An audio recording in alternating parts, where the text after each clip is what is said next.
Então, só para ficar aqui o registrado, vamos abrir agora a nossa conversa aberta, que ficou com o título de Olhares da Educação Popular em Saúde.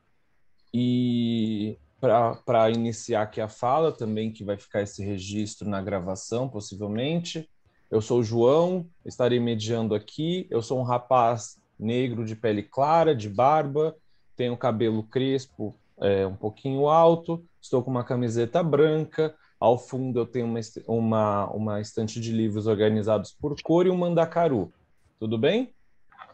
Vamos começar aqui a fala e aí eu peço para que todo mundo, antes de começar a fala, também faça sua audiodescrição para tornar o nosso evento mais acessível, tá?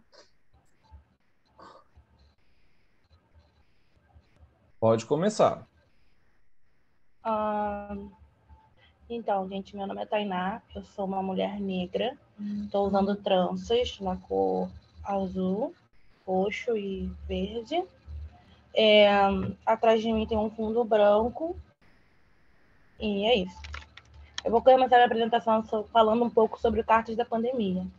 O Cartas da Pandemia, ele surge no, no, num projeto de extensão, né, num projeto de lives que estava tendo surgiu na Covid-19, no Entender o Mundo, Periferias, e a gente fez toda uma questão de pedir aos alunos do curso, isso em 2020, pedir aos alunos do curso que enviassem o que eles estavam sentindo, as angústias e tudo mais. Próximo, pode passar o próximo slide.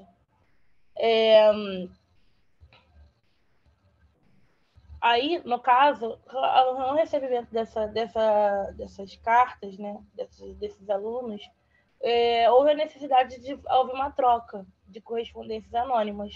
Então, a gente pegou essas cartas, transformou elas em correspondências anônimas, né,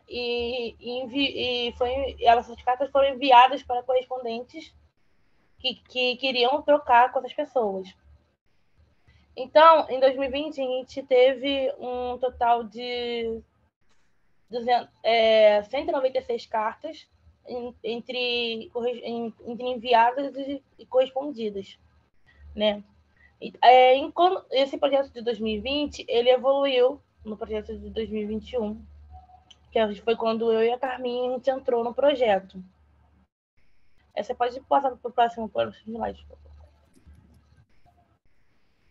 Foram 160 cartas, perdão, em 2020.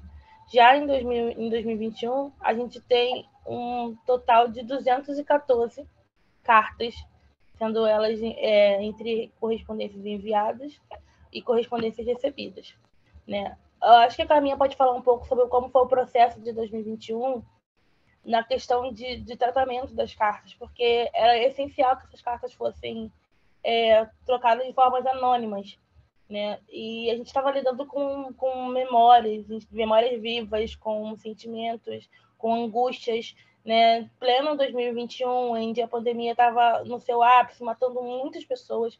Então a gente tem relatos muito fortes, né? De como as pessoas estavam vivendo, de que muitas pessoas, muitos profissionais de saúde relataram em suas cartas como era doloroso estar longe da família, ou não saber se conseguiria voltar, né, para casa. Tem até um relato muito tocante, assim, que foi uma das cartas que eu mesma correspondi. Né? Eu fui a correspondente solidária dessa carta, que foi uma carta de uma mãe que o filho dela se suicidou na pandemia.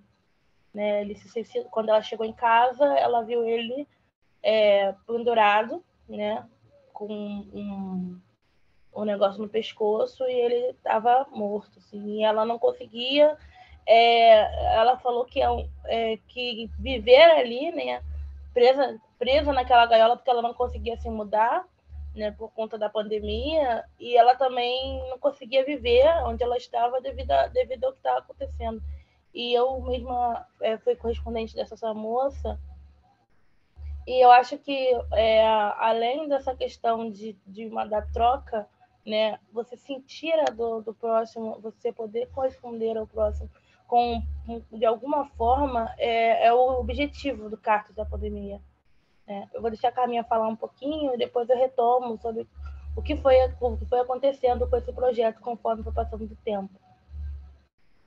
Então, bem rapidinho, então em 2021 nós recebemos 214 cartas, essas cartas eram tratadas, né? Quer dizer, tirava qualquer coisa que identificasse o nome, se transformava num padrão único com as iniciais. E os correspondentes solidários também foram dentro do curso Saúde Coletiva e Periferia.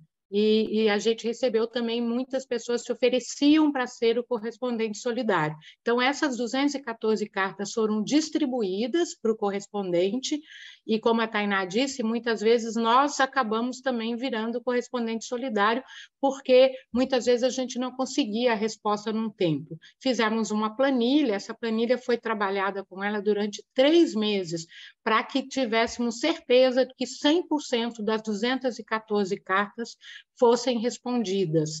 Então, nós tivemos 100%. Na verdade, uma única carta não foi respondida porque o correspondente, o e-mail que ele havia enviado não estava certo. Só isso. É isso que agora a Tainá completa como está. Pode passar a próxima slide, então. Aquele slide anterior era sobre o modelo da carta, a gente usou muito essa questão, né? Por exemplo, a memória não é apenas um depósito passivo de fatos, mas um processo ativo de criação de significações. Né? Basicamente é o que a gente está trazendo, né? A proposta que a gente está trazendo no Carta da Pandemia são as memórias vivas, né? Que a gente chama. Pode passar para o próximo slide. E o gênero cartas, que foi quem a gente escolheu, elas são definidas como reveladoras. As cartas contam tudo, né? O que a gente quer dizer. Ainda mais quando elas são tratadas de formas anônimas, né? Tanto o que diz quanto se cala, né? Por exemplo, a gente não recebeu só cartas, mas a gente também recebeu poemas, a gente também recebeu relatos, denúncias e principalmente, né? Teve uma carta que foi a carta tadinha. Ninguém queria responder, que ela só dizia uma palavra, né? E ninguém queria responder essa carta porque não era uma carta, né? Ela só dizia, se eu não me engano, ela só dizia desespero, né? Isso, desespero. Então, assim, as pessoas falavam, mas eu não vou responder uma carta que só diz desespero. Mas a palavra desespero, ela já condiz tudo com o que diz a pandemia, né? Pode passar para o próximo slide, por favor.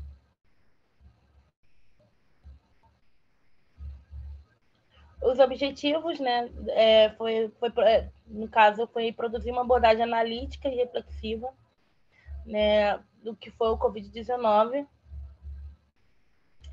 e a difusão de correspondência contribui para a prática do conteúdo, né, do diálogo público por meio de narrativas relacionadas ao tempo da pandemia. Pode passar o próximo?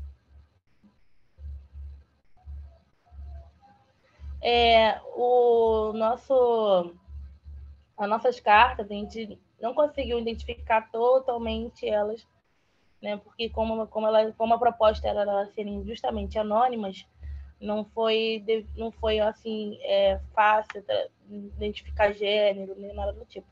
Porém, a gente tem a questão no mapa aqui como foi a questão da correspondência, e a gente teve no Brasil inteiro e também 2 cartas internacionais, né, de outros países, mas a gente teve no Brasil inteiro uma soma significativa, né?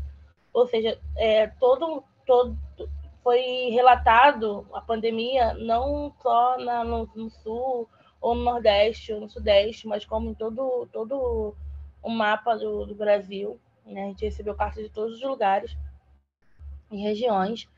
Predominantemente, as cartas foram respondidas por mulheres, né? A gente também teve um caso específico de uma carta respondida por uma criança, né, de 12 anos.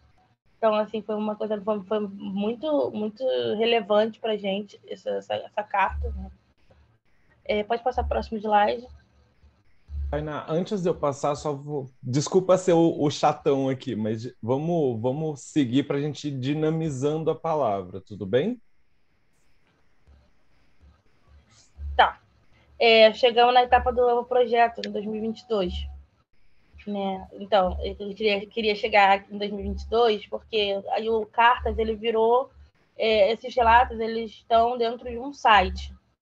Né? E esse site, ele se chama cartasdapandemia.com.br.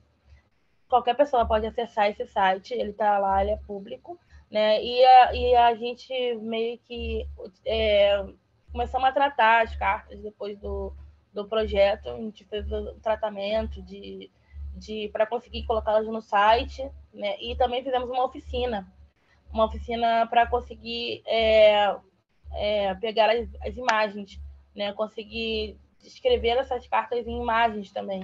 Então, essa oficina, a gente serve para a gente pegar essas imagens e estamos depositando aos poucos esse material inteiro no site. Mas todas as cartas de 2022 já estão no site, e de 2020 estão sendo colocadas. Né? A gente também fez uma parceria com a Rádio Mukongo, que fica no Chapéu Mangueira, né? Para fazer colocar essas cartas, né, na rádio. Então a gente vai fazer um sistema de narrativa expressiva com essas cartas, uma leitura dramatizada para fazer com que essas cartas sejam ouvidas pela rádio. E a gente também tem um Telegram, acho que pode passar para o próximo slide. Esse aqui é o Cartas, se alguém quiser olhar o site. Pode passar para o próximo. E esse aqui é um relato que eu gostaria que vocês ouvissem.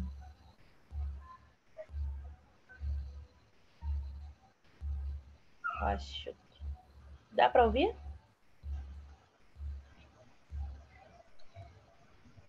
Não. Um segundo, porque. Peraí.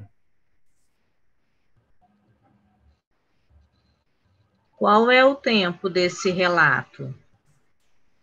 Porque eu ia sugerir que deixássemos para, no momento, depois das apresentações, né, dos starts, na hora que a roda girar mesmo, de repente a gente traz esse relato. Poderia ser? Porque nós estamos vendo que algumas pessoas estão com a questão de horário, né? Sim, se a gente puder... Pode então, ser sim, né, Tainá? Acho que sim. No caso, essa são um compilado das cartas de 2020, que foi feito um projeto de podcast, né? E aí eles fizeram um mini projetozinho que tem 2 minutos, contando, juntando, fazendo uma junção de vários relatos de cartas e colocando no áudio. Mas pode ser colocado depois, como eu não vou estar aqui. Tudo bem, Tainá. A gente vai desenvolvendo, mas é justamente para a gente, mas parabéns pelo trabalho, muito obrigado pela partilha. É mais no sentido da gente seguir a dinâmica, que aquela dinâmica de 10 minutos e fala é dos GTs. Aqui é para a gente conversar e trocar e construir experiências, tá bom?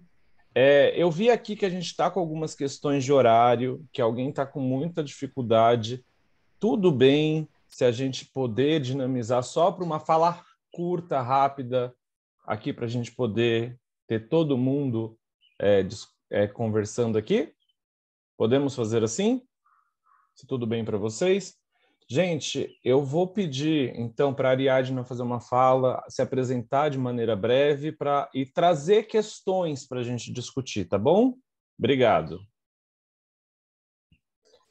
Oi, gente, bom dia. Meu nome é Ariadna Patrícia, eu sou uma mulher latina, tenho nos lábios um batom vermelho, em homenagem ao Lula, e atrás de mim tem um quadro pintado pela minha filha, Isadora, e é por isso que também eu preciso sair assim daqui dessa sala, mas eu vou continuar na sala virtual do Zoom, que ela vai estar apresentando daqui a pouquinho na Feira de Ciências na escola, e eu vou ter que me dividir nesses interpapéis de trabalhadora, professora, educanda e mãe também, né? Que está chegando junto lá.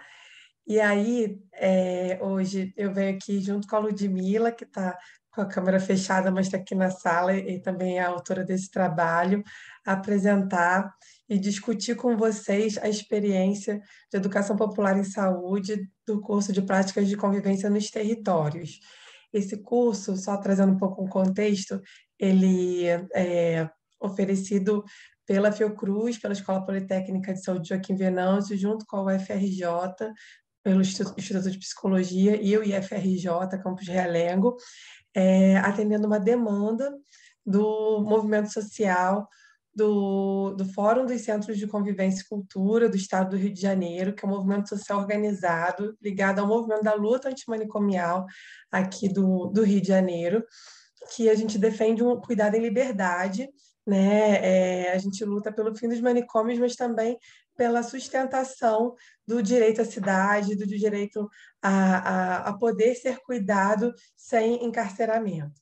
Então, nas suas mais diversas formas, a gente tem defendido que conviver é ser livre, é poder ser livre na cidade, né? É poder com a arte, com a cultura, com o lazer, com a relação, com o encontro de diferenças, a gente poder desenvolver algo que seja potente, não só para essas pessoas que são chamadas de usuários, né, do sistema de saúde, os usuários dos CAPs, dos Centros de Atenção Psicossocial, pessoas que ficaram muito tempo internadas, mas também para toda a comunidade, para as pessoas que nunca foram internadas ou que não tomam medicação psiquiátrica ou que não receberam até hoje, que ainda é meio difícil, né, nenhum tipo de diagnóstico psiquiátrico. Então, a gente acredita que essa convivência ela é muito potente para se tornar mais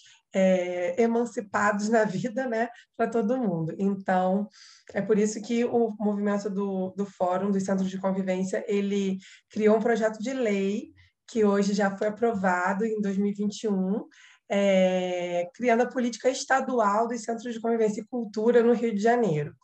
E aí, esse tema, né, vem sendo discutido nesses fóruns desde 2018, mas a gente sentia muita falta de ter um espaço em que esses conhecimentos que foram acumulados ao longo desse tempo, né, nesses vários fóruns itinerantes que a gente realiza, a gente já fez fórum em Carmo, no município, onde foi uma cidade importante que fechou o manicômio e criou uma rede substitutiva e tem um centro de convivência e cultura lá super potente. A gente fez fórum de centro de convivência nos 3 do município aqui do Rio, Engenho de Dentro, Jacarepaguá, Campo Grande. A gente fez fórum em Niterói, enfim, em vários lugares, né? E aí, a cada acúmulo dessas discussões, a gente tem aí produção também, né, dos trabalhadores, de obras. Tem um site que eu vou deixar aqui no chat para vocês olharem. E o curso, de alguma forma, ele foi uma consolidação assim, de toda essa participação popular, né, que a gente teve aí ao longo desses anos. Então, a gente estruturou de uma forma com a participação desses atores, também como fruto do resultado de uma pesquisa que a gente fez, que recebeu um edital da Fiocruz, como resposta à Covid-19, né? A gente viu no trabalho aí apresentado pela Tainá essa questão do sofrimento psíquico, né? Tanto que uma pessoa cometeu suicídio, né? E ela relata isso na carta, e a gente sabe que o número de suicídio aumentou. Então, o problema da saúde mental se tornou um problema, né, de toda a população brasileira, né? A pandemia ela agravou isso. Então, durante a pandemia, foi criado o Centro de Convivência Virtual, foi uma ideia do Bernardo Ferreira, em diálogo com o Fórum dos Centros de Convivência. O Bernardo é uma pessoa que é muito, né, ativa, muito participante aí dos movimentos sociais, e aí esse projeto de Centro de Convivência Virtual, nos resultados da pesquisa, a gente também identificou essa demanda pela formação. E a emenda parlamentar veio, né, nesse momento do Glauber Braga para poder contratar a equipe de tutores e o curso acontecer nos territórios. Então, a gente recebeu, a gente formou 35 educandos, né, em práticas de convivência nos territórios, nesse contexto de retomada de abertura dos serviços numa modalidade presencial. Então, no final do curso, né, houve uma apresentação, foi no dia 7 de junho, agora desse ano mesmo. A gente fez o segundo encontro estadual dos Centros de Convivência e Cultura no encerramento do curso. E aí, nesse momento, né, do encontro estadual e do seminário final, né, que os educandos apresentaram, são 35 educandos de vários lugares do estado do Rio de Janeiro, Cabo Frio, Carmo, Macaé, São Gonçalo, Niterói, enfim, várias cidades do estado. Eles conseguiram construir 6 projetos diferentes e em grupos, né? E hoje a gente tem 2 centros de convivência que estão sendo beneficiados por essa política do cofinanciamento do Estado. Então, a gente está inaugurando como um desdobramento aí desse processo, né, formativo de educação popular, um centro de convivência em Araruama, um centro de convivência e cultura em Natividade, está tendo aí a reforma dele, também está desenvolvendo suas práticas. A gente fica muito feliz aí com esses resultados, apesar de no município do Rio de Janeiro a gente ter enfrentado muita dificuldade, o Centro de Convivência da Zona Leste fechou, né, suas portas por uma negligência da gestão que, né, não fez o repasse do valor que foi destinado aí para essa proposta. Então, durante o encerramento do curso e durante esse encontro estadual, um ônibus veio lá da Zona Oeste, os usuários, as crianças, as mães, né, levantando cartazes, lutando pelo seu direito de poder, né, fazer a sua aula de teatro, de poder fazer a sua aula de grafite, de poder ter acesso à saúde, uma saúde não medicalizada, uma saúde não patologizada, mas uma saúde que acredita que a arte, que a cultura, ela é produtora de autonomia. Então, ao mesmo tempo que a gente estava ali no momento, e ainda estamos, né, em luta, uma luta difícil, a gente conseguiu aí ter como um desdobramento uma audiência pública para que essas questões tivessem ganhado aí mais visibilidade, né? Então, a produção desses trabalhos está disponível também online. Vou colocar aqui as nossas redes sociais, né, ali tem os vídeos, tem as apresentações que os educandos prepararam. E o que a gente quer deixar aqui de questão, né, principal, como é que a gente, na nossa prática, enquanto educadoras, enquanto pessoas que estão nas instituições, né, de ensino, de formação, a gente não dissocia isso do movimento social, das práticas políticas, e usa essas oportunidades da gente construir uma sociedade mais amorosa, de uma forma que também não se cale, não perca a crítica aos que precisam aí transformar sua maneira de agir para favorecer o direito da população, aqui no caso o direito à saúde. Obrigada, desculpa se eu passei do tempo, eu vou fechar a câmera, mas eu vou continuar escutando vocês e participando aí pelo chat também.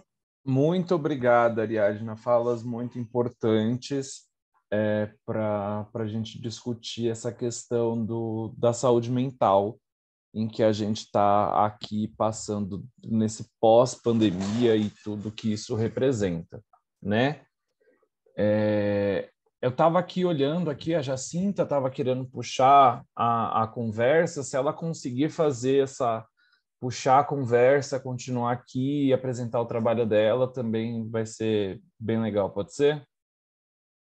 Ok, vou tentar aqui abrir, acho que abriu, não, só um pouquinho, tentando abrir ok. Então, eu sou essa pessoa que está aqui na tela, né? Minha origem é negra, né? Mas todas as vezes que eu vou preencher a cor, o pessoal pergunta se eu sou branca ou parda, né? Então, eu tenho meu cabelo negro, né? Quase negro, já está embranquecendo. Sou professora, moro no Distrito Federal, né? tanto sou pesquisadora como professora na UNB e na Fiocruz Brasília, e nesse momento eu nem estou aí no Brasil, né? Nesse momento que eu penso que é o grande momento das nossas vidas, né? Dessa luta, dessa batalha entre a civilidade e a barbárie, né? Que eu espero que a gente entre no dia 30 no Esperançar Freiriano, né? Então, vou contar para vocês um pouquinho assim do trabalho que eu primeiro agradecer, né? Agradecer a oportunidade dessa partilha. Eu gostei muito das apresentações que já foram feitas, né? Então, a nossa partilha é uma experiência vivida no período da pandemia, né? Entre 2020 e 2022 ainda, que é na pandemia, agora já no processo pandêmico, mas da pandemia, muito mais da Covid longa, né? Então, nós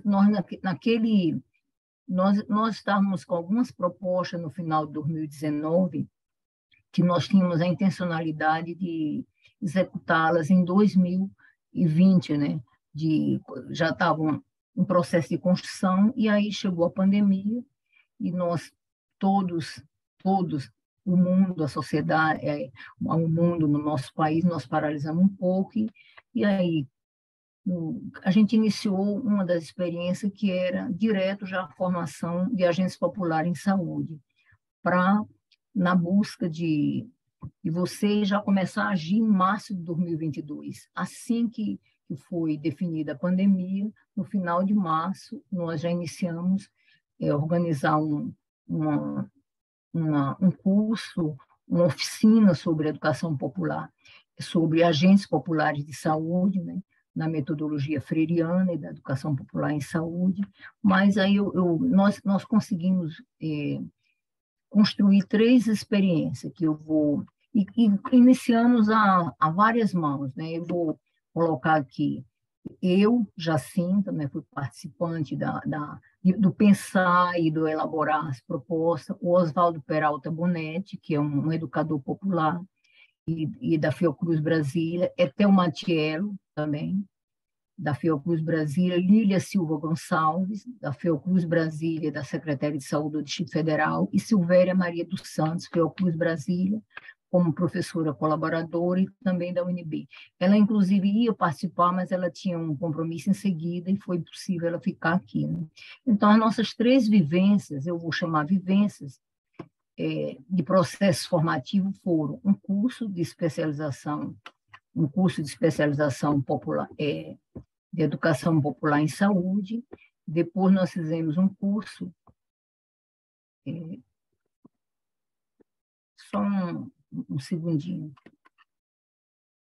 Em seguida, nós fizemos um outro curso de...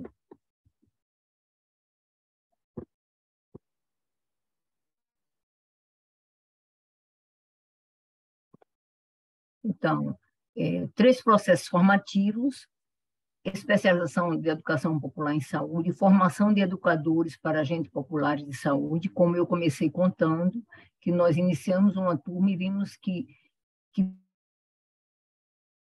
um conjunto de pessoas para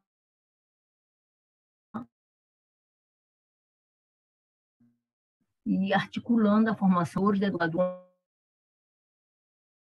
O processo formativo foram executadas pela Fiocruz Brasília, né? Eu estou seguindo aqui a toada da colega que me antecedeu, e saudável e sustentável, ancorado na interação, na amorosidade, na solidariedade ativa e no respeito entre os sujeitos e as territorialidades. Então, nós usamos, a metodologia que nós utilizamos foi a abordagem freiriana e da interdisciplinaridade.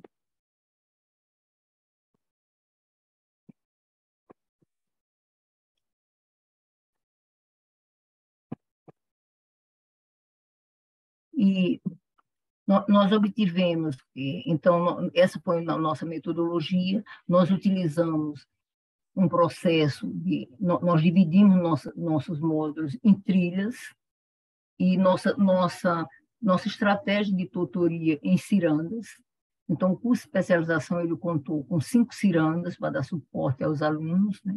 E as vivências, né? As vivências. Então, nossos resultados foram pautados, nossos resultados principais, que eu considero, né?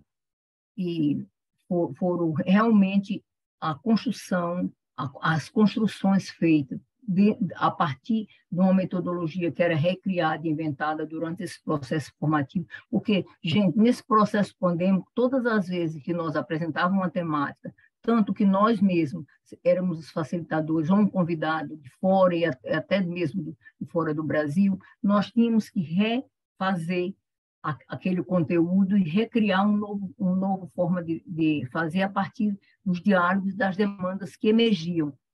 Então, que eram as narrativas, reflexões, expectativas vividas e em movimento, tanto naquele diálogo pedagógico e construtivo, como nos territórios que as pessoas estavam com ansiedade, com medo, o medo da morte, a falta de trabalho, a fome, as dificuldades, os laços partidos, né? E o encontro, inclusive, suspenso. Então, nossos resultados, a partir de várias que a gente era, foi a experiência instigante viva que emergiu das falas no nosso processo avaliativo, e, ao mesmo tempo, todo o resultado principal era planos formativos nos territórios, planos operativos, no caso do controle social, e inclusive planos de novas formações de cursos de educação popular, não como especialização, mas como estratégias de você ficar tanto estimulando a produção de saúde, a resistência e a vigilância popular de saúde dos territórios. Durante o processo, nós produzimos um material que se denominou uma cartilha para a formação de agentes populares de saúde e outros documentos, vídeos. Nós construímos um enorme arsenal de vídeos, de pequenos filmes, né? Então, é isso que eu trago para a gente, como partilha, para a partir daí ficar aqui no diálogo, né? E o que é que eu concluo? Que foi uma experiência instigante e viva e que está sendo inclusive produzida e aplicada nos territórios de onde vieram os participantes, porque no caso da especialização nós tivemos pessoas de todas as regiões do Brasil. Nas duas vivências, a gente tivemos pessoas só do Distrito Federal, no caso do controle social e da formação de agentes populares de saúde. Mas, no caso da especialização, nós conseguimos dialogar com pessoas de todo o país.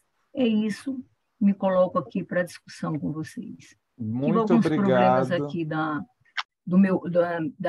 minha própria projeção começou a cair e dava umas truncadas na hora que eu estava falando, né? Então, estou pedindo aí, desculpa. Não, tá tranquilo. Muito obrigado pela sua partilha. Você falando aqui sobre essa questão da importância dessa formação de saúde.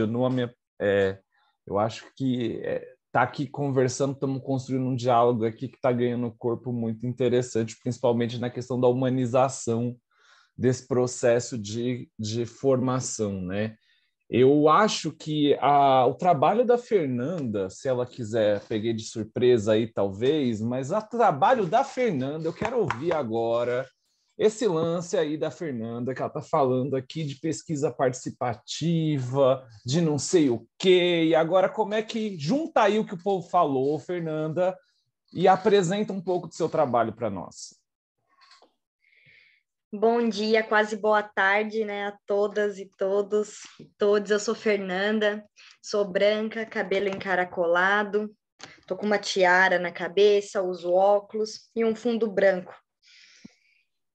Eu sou enfermeira, faço doutorado e foi de surpresa, mas eu já estava com vontade de falar mesmo, porque fiquei pensando bastante no que elas falaram. A parte que eu compartilhei com vocês, né, em forma de resumo, é sobre a minha pesquisa de doutorado. e eu estou trabalhando a educação permanente, que é a educação dos trabalhadores da atenção primária, para qualificar o cuidado de grupos vulnerabilizados. E aí, na minha teoria, eu peguei 3 recortes de vulnerabilidades relacionadas à raça, ao gênero, pensando nas minorias, e à condição sexual. E aí eu estou em campo no momento, tenho ido conversar com as equipes de saúde, e a proposta é um pouco diferente no sentido de que não é um grupo que eles tiveram interesse em discutir o tema e foram até mim, né? Eu cheguei no serviço com a proposta de discutir essa temática e solicitei primeiro aos coordenadores dos serviços que a gente conseguisse juntar algumas pessoas para conversar. E aí a gente vai, isso já faz muito, percebo, né, pela fala de vocês, que isso já faz diferença, né? Quem busca, né, quem quer ser um educador popular, quem quer viver essa mudança no território, e a diferença de quando a gente tem um trabalhador, né, que é atuante num território de vulnerabilidade e a gente de fora propõe, né? E isso, pensando na pesquisa participativa, foi o meu primeiro desafio. A minha solicitação na formação do grupo era que fossem pessoas diversas, né, que pudessem contribuir, se alguém tivesse, né, de preferência interesse em participar. E é claro que por ser uma pesquisa é voluntária, né, e aí a pessoa pode sair, mas por estar dentro do serviço acaba que pode existir, né, uma pressão para que ela continue ali. Enfim, isso é a introdução, para vocês entenderem o cenário. E aí eu me preparei bastante no sentido de chegar lá e tentar, pela metodologia de Freire, né, pela arte, pela cultura, né, através de músicas, poemas, e tocando nesse tema que não é debate de dia a dia, né, para os trabalhadores.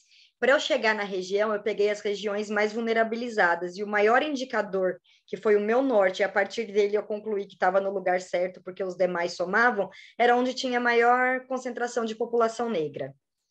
Então, eu fui para os distritos periféricos. Eu estou em Campinas, na Unicamp, tá, gente? Para situar. E aí, eu achando que ia discutir questões relevantes, né, do racismo, da política, da saúde da população negra, a partir da vivência deles. E, para mim, o grande desafio foi eles identificarem o que era a vulnerabilidade no território. Porque naquela percepção de que o racismo, ele é a ofensa direta, né? É o racismo social que se reproduz através de xingamento, e não o fato de que aquelas pessoas estarem localizadas ali, né, naquele local, e terem dificuldade de acesso e tudo, e piores condições de saúde, isso já caracterizaria, né, o racismo e uma vulnerabilidade importante.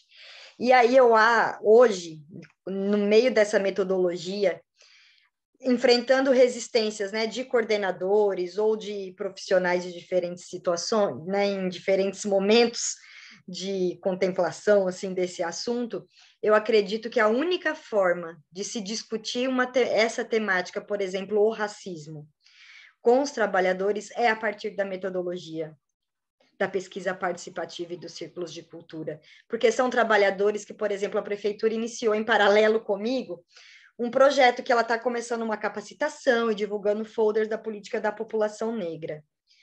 E aí, no primeiro encontro, as pessoas questionavam por que negro é vulnerabilizado, por que fala em minoria? Eu acho errado, eu não olho a cor de quem eu atendo. Para mim, eu trato todo mundo igual, isso aí que é racismo, né? E aí, mostrando, né, a gente foi discutindo, e aí toda hora eu mentalizo o que Freire faria, né, o que Freire faria. E aí, a partir da discussão, né, eu tenho uma orientadora que me fala, Fernanda, foca nas perguntas, né? Porque não adianta eu pensar na metodologia participativa de uma outra forma. Então, enquanto eles falam, eu vou perguntando, e eu percebo que, por exemplo, no terceiro encontro, quando a gente está na ação, a gente propôs, né, ação e reflexão, e ação para a mudança de comportamento. Então, quando a gente está concluindo ali aquela reflexão, você vê as próprias pessoas. Eu tenho um caso de que a mesma pessoa que falou que tanto faz a cor da pessoa, ela chega e fala, mas como é que a gente nunca pensou isso? Eu sou técnica, estou fazendo faculdade, eu tenho semestre para estudar saúde da mulher e não tenho disciplina de saúde da população negra. Como que ninguém reconhece isso?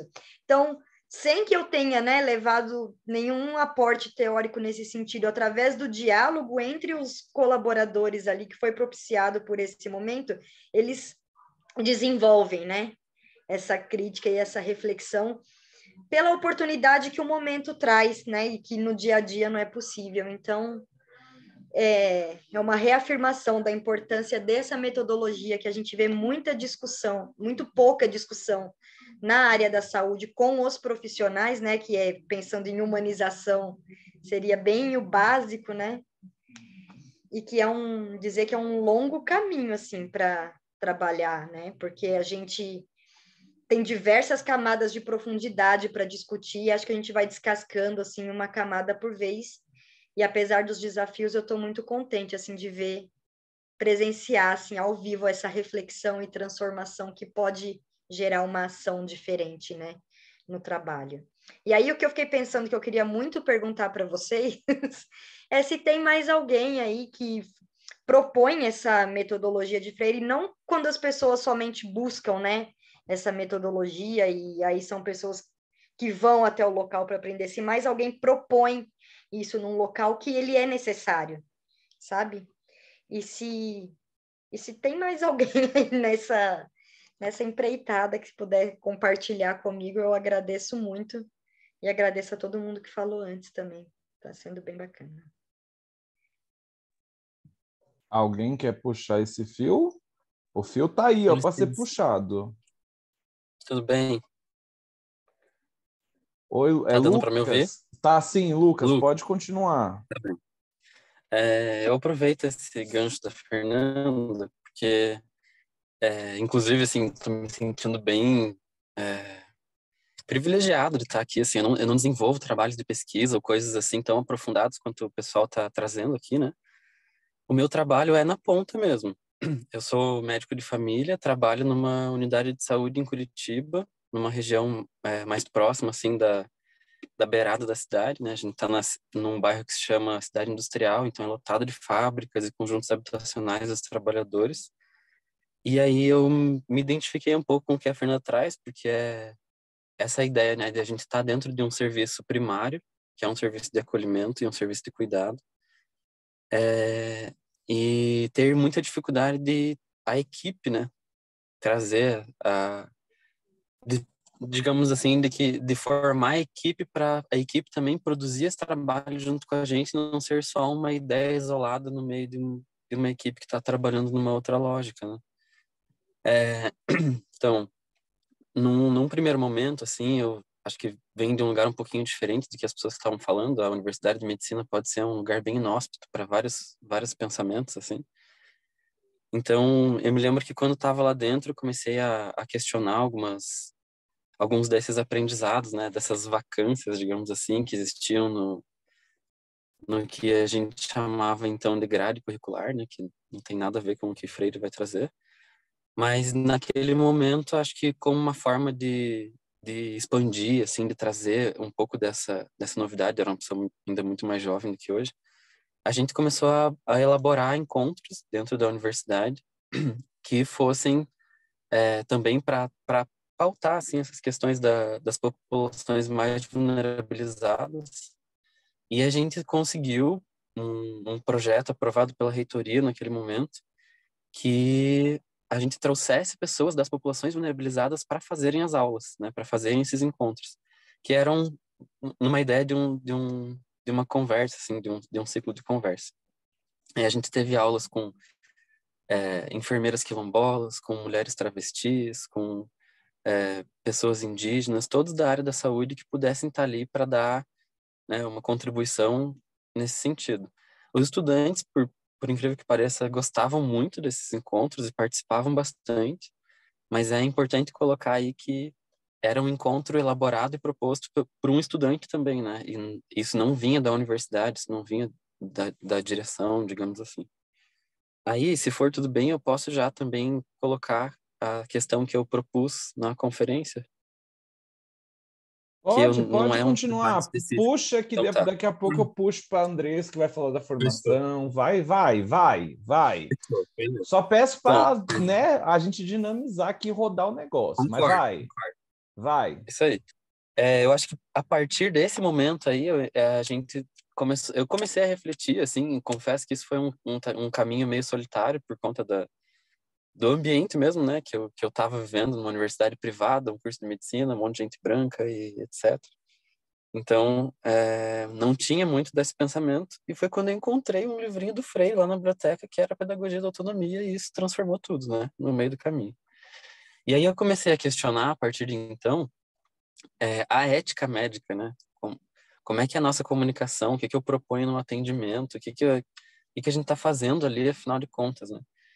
E me fiz uma pergunta que será que o paciente, ao chegar no consultório e ser atendido por mim, está acessando a um direito?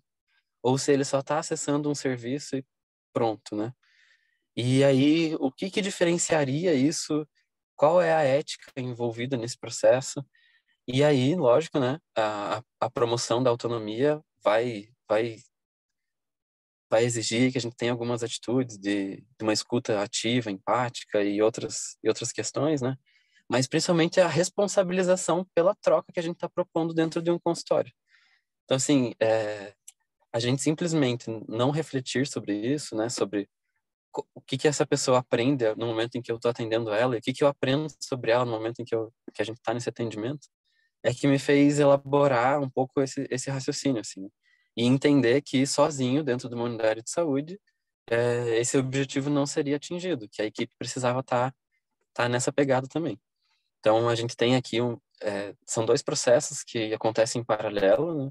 A gente faz semanalmente um encontro com a equipe em que os temas são levantados e a discussão ela é aberta e a gente vai trabalhando ali eu prefiro chamar de aprendizagem contínua do que formação continuada, acho que faz mais sentido, porque a gente está se responsabilizando pelos nossos processos, né? De o que a gente aprende, o que a gente ensina, qual é essa troca inerente do ensino-aprendizagem nas relações.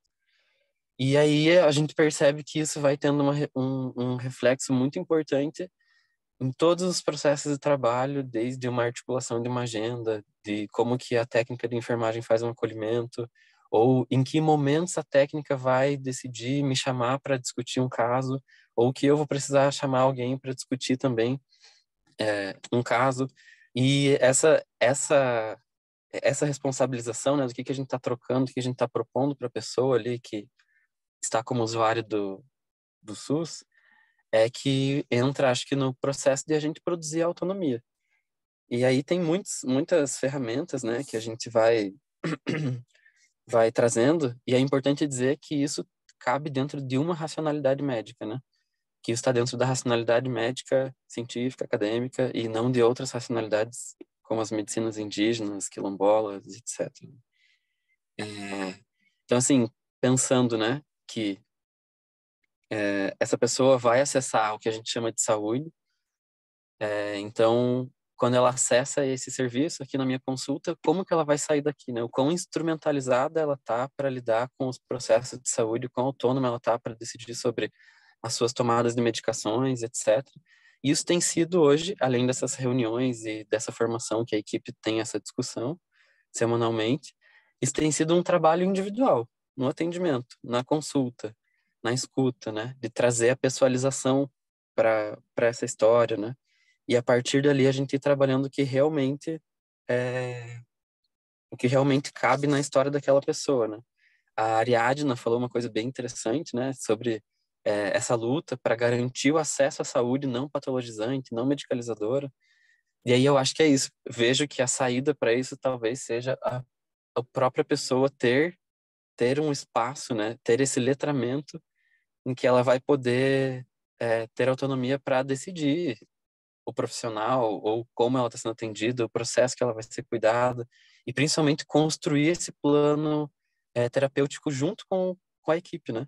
A pessoa, ela meio que passa a compor a equipe no momento em que ela também está sendo atendida ali. O fortalecimento das redes, né? Acho que tem várias coisas aí que uma coisa vai puxando a outra, mas enfim, o que a Fernanda trouxe me auxiliou bastante assim a pensar nessa forma de a gente trabalhar mais a equipe, né? Para isso não ser um trabalho sempre assim em ilhas isoladas, como às vezes eu me sinto aqui dentro da unidade de saúde, né? E tem sido muito interessante porque o vínculo é transformador, assim, né? E a possibilidade de formação de vínculo no momento em que você tem essa perspectiva, né, de promover a autonomia como uma promoção de saúde, não, sei lá, querer que o paciente vá ser aderente a um tratamento só porque você está ali com uma palavra de autoridade. Então, isso tem sido meio que um dia a dia meu. Quando eu propus isso, foi uma proposta bem crua, assim, porque eu queria estar aqui, eu queria estar nesse espaço. Eu acho que é uma coisa que eu tenho pensado muito, mas eu me sinto pensando sozinho, então pensar aqui com vocês está sendo muito, muito legal. Boa! E aí, em breve Vai. eu volto a falar alguma coisa aí. Boa, Valeu. Lucas, boa. Assim, ó, você tá falando, agora a bola tá aqui quente para Fernando ou para Mercedes, eu tô aqui para quem que eu chuto, e aí eu vou jogar para Andressa, que eu não falei o nome dela. Vai, Andressa. Falei Fernando, era para falar Andressa, tô doido. Vai. Olá, tô tentando abrir minha câmera. Bom dia, desculpa. Eu sou a Andressa, sou enfermeira, e capixaba, né? É importante falar, apesar de morar no Rio, mas sou capixaba e atuo na docência atualmente de enfermagem e estou na pós-graduação, né? Fazendo o meu doutorado. E aí eu vou só descrever aqui uma fotinha que eu ganhei recente do Paulo Freire, de uma amiga. E aí, por que eu, né, mostro essa foto, essa ilustração do Paulo Freire? Porque eu ganhei de uma amiga médica, né? Então, o Lucas aí também médico de família. E aí a gente compondo já essa interprofissionalidade, né? Nesse sentido mais amplo de pensar, de fazer, de acontecer, de refletir na saúde. E retalhos aqui nessa imagem do Paulo Freire, e para apresentar, né, o meu resumo nessa roda de conversa, a gente nomeou, né, eu e a minha orientadora e os coautores, de contributos freirianos para uma formação dialógica e emancipadora de agentes comunitários de saúde. Então, no atual momento que eu me encontro hoje, né, no sentido de atuação enquanto profissional de saúde, mas também enquanto aluna, né, enquanto agente formadora, eu venho aprendendo muito com os agentes comunitários de saúde, né? Então, desde a minha formação e agora na pós, e venho me dedicado a construções e a reflexões junto com eles sobre a importância desse agente de saúde no Sistema Único, né, de Saúde do nosso SUS, né? Alguns autores reconhecidíssimos, né, como a professora Morosini da Politécnica, ela nos relembra que o ACS é um dos únicos profissionais que são organicamente do SUS, né? Ou seja, eles surgiram depois que o SUS foi criado, depois que o SUS foi instituído, né, em 88, 90. Então, a gente compreender, saber, estudar junto com esses profissionais é importantíssimo para a gente manter a potência, né, do Sistema Único de Saúde vigente, né? À medida que cada vez mais o desfinanciamento, enfim, tantos cortes, a gente percebe de forma bancária sendo instituídos, né? Não só para os agentes, não só para o SUS, mas para a formação pública de qualidade como um todo, né? E aí, por que eu trouxe a emancipação e a dialogicidade nesse sentido freiriano para a gente pensar, né, o trabalho, mas sobretudo a formação do ACS? Eu fui aprender que o ACS tem um curso técnico, né, de 2 anos e meio, instituídos pelas ETSUS, que no total hoje no Brasil ainda existem e resistem, num total de 44 unidades formadoras, depois que eu fui formada. Ou seja, eu não sabia que existia um curso técnico de ACS durante a minha formação, eu fui aprender depois. E cada vez mais eu divulgo e milito quando eu falo, sim, que eles têm direito a uma formação, né? Tanto uma formação instituída a partir de um referencial curricular de 2004, como uma formação perene, né? Que aí interliga com outros colegas que já falaram sobre educação permanente. Então, a minha pós-graduação, né, a minha tema é essa, né? É conhecer, mapear, reconhecer a formação do ACS de ponta a ponta, na realidade, o processo de formação dele, né? Tanto institucional, curricular, quanto no sentido de educação permanente em saúde. E aí, só uma brecha que eu acho que é super importante eu trazer esse atravessamento para a gente pensar como que está sendo a formação em saúde mesmo no ano de 2022, né? O atual Ministério publicou o Programa Saúde com a Gente em 2020, então uma política muito recente, e vem acontecendo no Brasil, né, do Oiapoque ao Chuí, inclusive em Macaé, onde é meu campo de pesquisa e de trabalho. E aí, esse Programa Saúde com a Gente, ele precisa ser muito estudado e refletido, porque ele reduziu a formação do ACS de 2 anos e meio com bolsa para uma formação em EAD em 10 meses, e muitas vezes sem ser ouvido, sem trazer esse diálogo, sem trazer essa emancipação que o próprio Paulo Freire nos relembra e nos ensina a todo momento, né?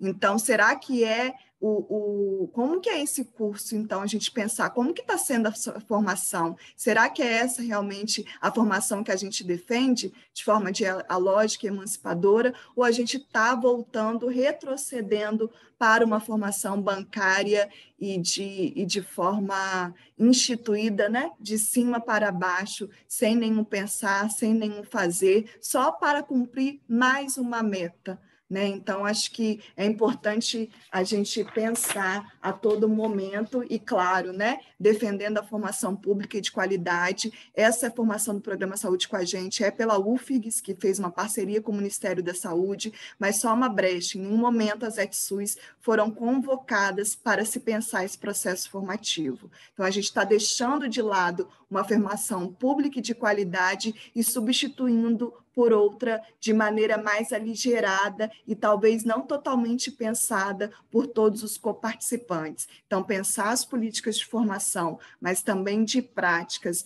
de modo dialógico e emancipador, com todas essas vertentes, com todas essas instituições e com todos os agentes, eu acho que é preemente, é isso um pouco que a minha pesquisa busca, né? Então, a luta continua, gente. Não estou criticando a UFRGS, mas eu acho que é preciso se pensar e muito a maneira, o modo, como esse processo de formação está sendo instituído agora no borbulhar de 2022, mais precisamente em agosto de 2022, que começou o curso em todo o Brasil, né? Tomara que sim, que pelo menos a gente, de ponto positivo para eu fechar, o colega moderador e todo mundo, um acesso foi estabelecido, né? Agora a gente tem quase 138 mil ACS fazendo um curso, e que importante é essa formação para a gente levar. Mas como será essa formação? Aí a gente deixa entre linhas aí para as próximas reflexões. Muito obrigada. É isso. Eu que agradeço,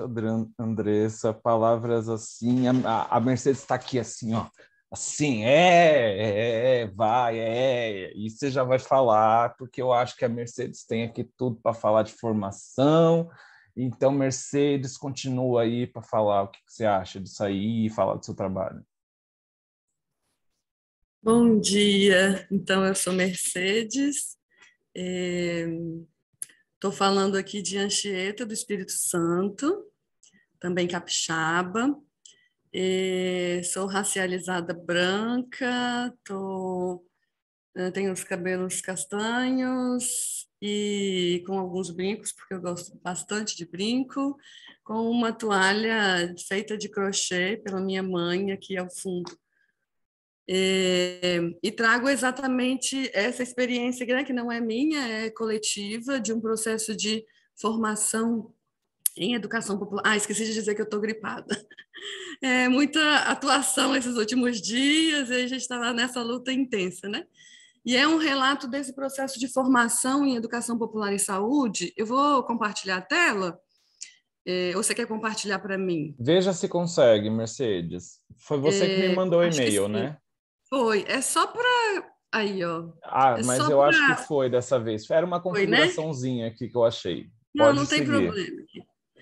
Esse projeto de educação popular em saúde, de formação, como um projeto piloto aqui no Espírito Santo, fruto de uma luta de alguns anos, né, e de uma história do movimento de educação popular em saúde nacional, estou revendo aqui algumas pessoas e escutei nomes de pessoas que são desse processo de construção de um movimento que consegue lutar por uma política de educação popular e saúde, né, uma política nacional. E parte também de pressupostos de formação, mas de formação que traga os sujeitos que constroem, de fato, as práticas e os saberes de educação popular e de saúde, principalmente, né?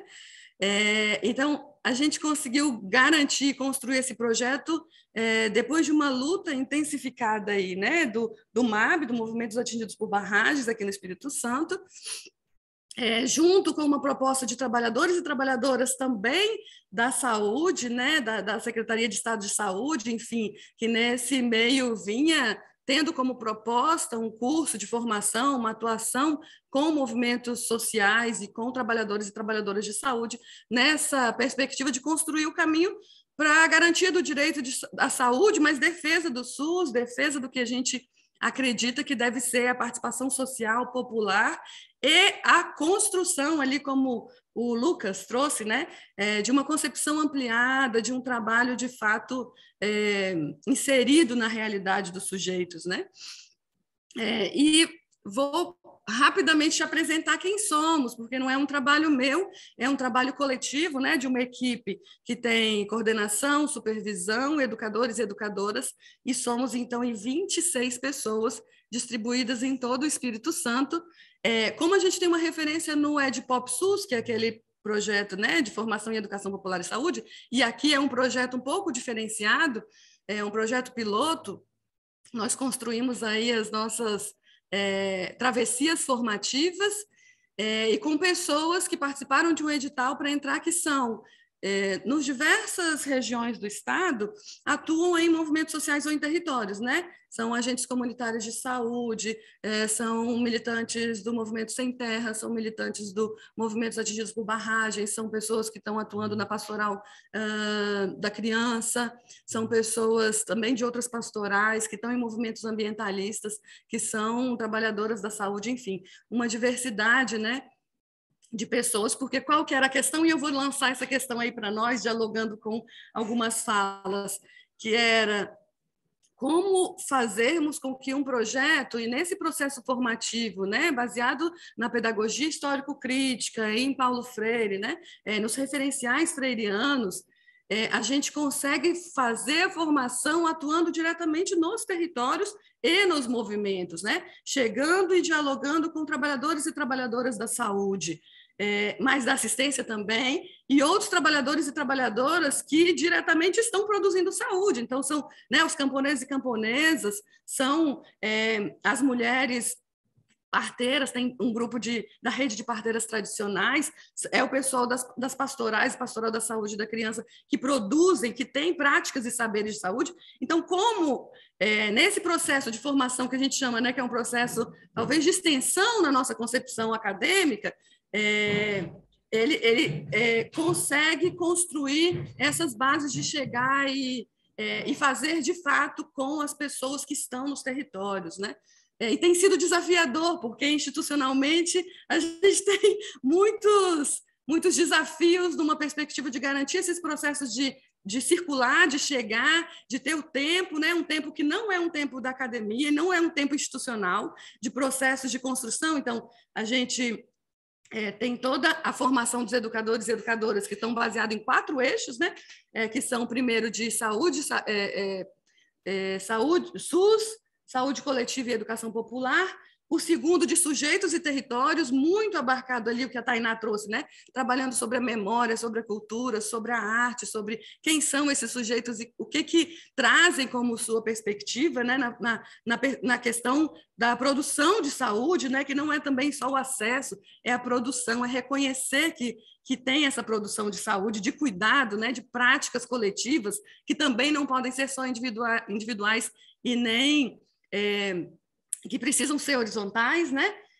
Um terceiro que é saúde, trabalho e ambiente, que é essa ideia da gente também dialogar, fazer um mapeamento, entender quais são as determinações sociais da saúde, né? A partir do território, a partir desse, eu acho que a Fernanda traz, né? De desnaturalizando o que a gente está vivenciando, desnaturalizando e trazendo diálogos possíveis para entender e fortalecer, entender essa realidade e fortalecer um projeto, né? Um projeto de atuação, de transformação. E, por último, um eixo de organização e projeto popular em saúde. Então, o que é o nosso projeto? O que a gente reafirma enquanto processo e projeto de saúde, né? Qual que é a saúde que a gente acredita e como que a educação popular em saúde ela pode nos ajudar a construir, de fato, essas redes que são possíveis e necessárias. Assim. Acho que algumas questões que são ainda como desafios que eu queria dialogar aqui. Primeiro, essa dificuldade dos processos de construção junto aos territórios e a partir do que vem, do que é trazido, né, que muitas vezes também nos impulsiona a construir outras ações com práticas de desconstrução do que é o modelo biomédico, né? Então, muitas vezes o que vem de, por exemplo, necessidade ou de lógica é sempre aquela coisa quando debate saúde, de discutir o acesso aos serviços e a profissionais que muitas vezes não têm garantia, então é o médico, é a médica, né? E como transformar isso e problematizar para discutir as determinações sociais e o conceito, né, a concepção ampliada de saúde. Uma outra questão é como ampliar esse diálogo e partir dessa relação com movimentos sociais e movimentos sociais que também têm a sua organização e a sua forma de construção. Então, tem vários movimentos, né? Eu venho de uma trajetória também de atuação no setor de saúde do MST, que tem setores de saúde, que tem construção de concepções e que tem trabalho permanente na construção e no fortalecimento da saúde, que trabalham sempre desnaturalizando isso, né? Internamente também dos movimentos, assim como internamente dos coletivos e de trabalhadores, sindicatos, atuação que a gente tem nos conselhos de saúde para discutir, então, o que é a participação social, o que é a participação popular, como que a gente constrói, de fato, organizações de defesa e construção da saúde, né, de produção de saúde. E, por fim, um grande desafio que a gente tem tido, assim, e queria escutar também das experiências desses outros trabalhos, que é como organizar e realizar processos de sistematização coletivos, que a gente, inclusive de pesquisas, né? Acho que a Fernanda trouxe a pesquisa participante, mas assim, como sistematizar as nossas formas de agir, de construir, de produzir ciência a partir dessa perspectiva coletiva e não individualizante. Eu acho que a proposta da roda de conversa, inclusive, era isso, né? A gente fazer essas trocas, a gente pensar em estratégias, e até quando a gente vai para congressos e atividades, é sempre a gente falando, né, de um eu, de um saber acadêmico. Então, como que a gente vai cortando e transformando essas formas e ações de pesquisa, de atuação e de sistematização coletivos? A gente tem feito um grande esforço de pensar, mas como sistematizar com 26 pessoas produzindo, atuando, refletindo e organizando processos em um tempo tão curto, né? Acho que são algumas questões que eu tenho muita ansiedade, e a gente discute muito isso, né, no próprio projeto, para a gente discutir aqui. Queria agradecer e finalizar com uma questão muito importante para a gente nesse momento histórico, né, nesse momento que a gente, de fato, vive, né, e aprofunda a barbárie, mas uma perspectiva que a gente precisa de transformar radicalmente essa sociedade. E aí uma questão do Paulo Freire, né, que ele trazia assim: você já imaginou como é bonito a professora que trabalha com uma criança de 7 anos e que é despertada pela curiosidade da criança diante da flor que descobriu? Eu queria, para além da flor, trazer o raminho de alecrim, né, que a gente sempre... Eu espero que vocês sintam aí o cheirinho do alecrim, ou que traga alguma memória, né, para a gente despertar essa curiosidade. Esse momento é de poesia, é bonito. Transformar a educação numa prática cheia de esquinas e não de arredondamentos é a destruição da prática educativa, da boniteza da prática educativa. Isso é o elemento estético, que não pode deixar de existir na prática educativa. É uma prática de sujeitos, uma prática em busca de conhecimentos. É uma prática que transcende a si mesma, por isso tem uma diretividade. E é por isso também uma prática política.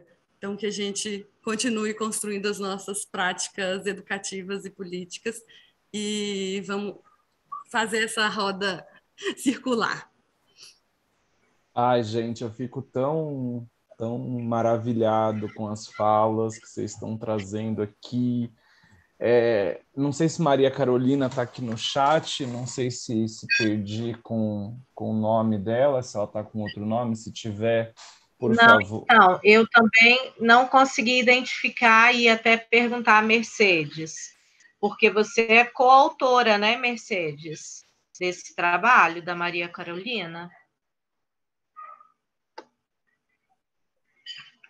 Mercedes? Oi, não sei. Eu não sei por que ela não conseguiu entrar, Lia. Tá, beleza. Ótimo, mas era isso que eu ia falar. O trabalho da Maria Carolina muito conversaria com o trabalho da Mercedes para continuar puxando. Antes de passar, o João Lucas, eu acho que ele está com outro nome aqui, mas eu acho que ele está aqui com a gente.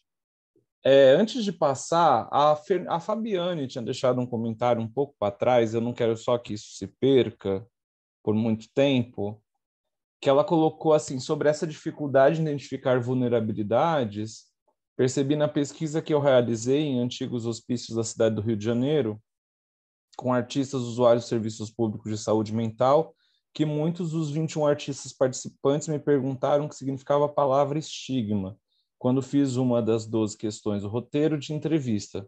Como você lida com as questões sobre tempo livre, renda, trabalho e estigma, né? Foi na fala da Ariadna, se eu não me engano, que ela fez essa pergunta. Tem até uma outra pergunta para a Ariadna aqui, que eu não sei se ainda continua aqui na conversa, que eu queria que ela refletisse um pouquinho mais sobre essa questão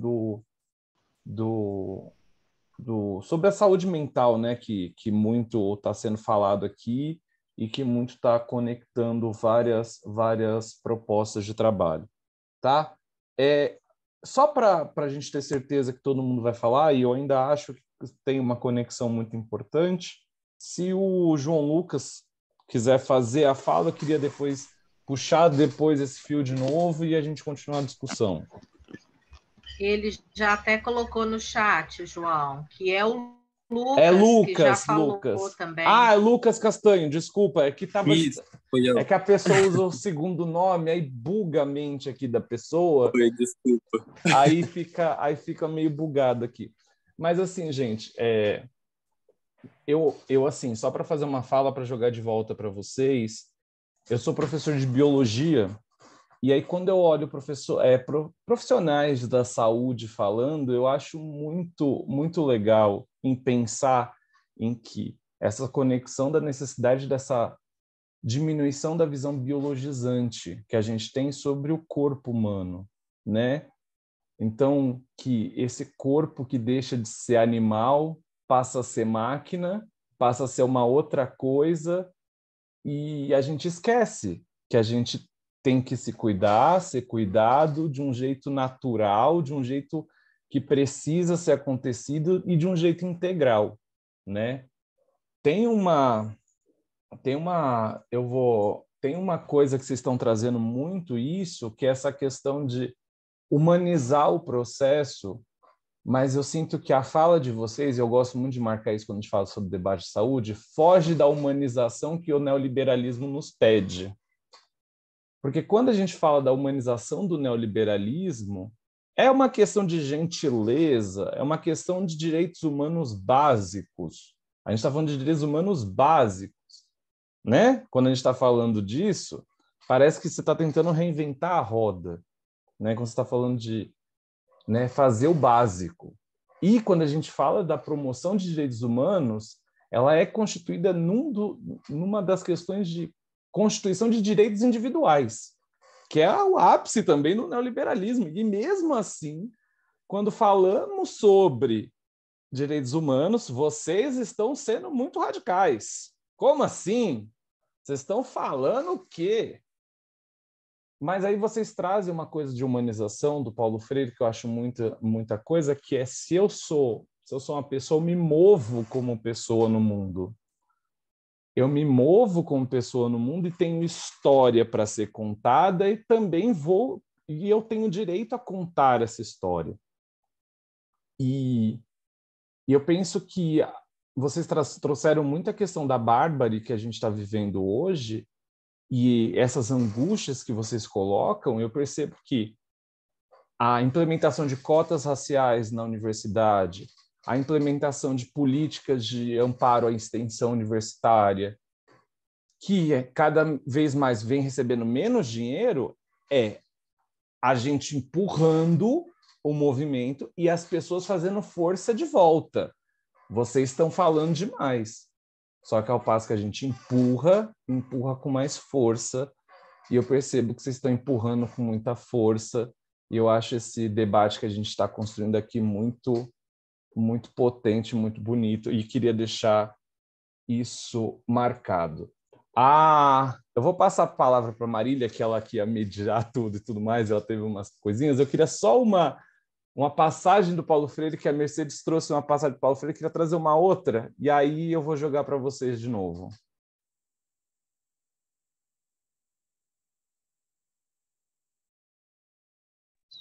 Sou eu já? Tá. Gente, primeiro, desculpa, eu tive uma emergência assim dentária, tive que correr para dentista hoje. Achei que eu estava tentando entrar, mas aí não consegui, enfim, consegui agora, peço desculpas a todo mundo. Eu li, né, as propostas enviadas e consegui ouvir alguma parte da conversa, né? Perdi um pedaço, mas consegui pegar outro pedaço.